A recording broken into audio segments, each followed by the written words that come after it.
Solve WhatsApp chat backup problem on Android. Hi everyone, welcome back to our channel.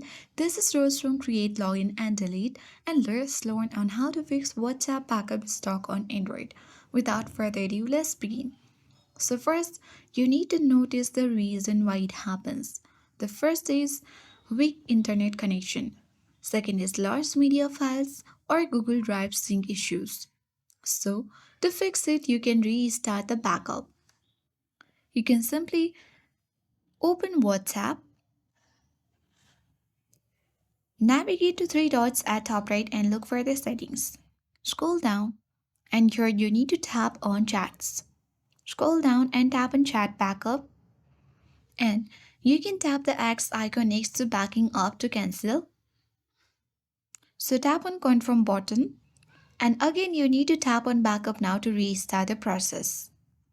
And on the same page you need to optimize the backup setting. You can easily select backup to Google Drive and set it to daily, weekly, or monthly by tapping on frequency. You need to make sure to disable include video to speed up backup.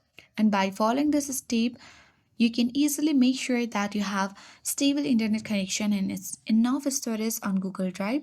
And with that, you will fix WhatsApp backup stock on Android. I hope this guide was helpful. If it was, then do like, share, comment, and don't forget to subscribe.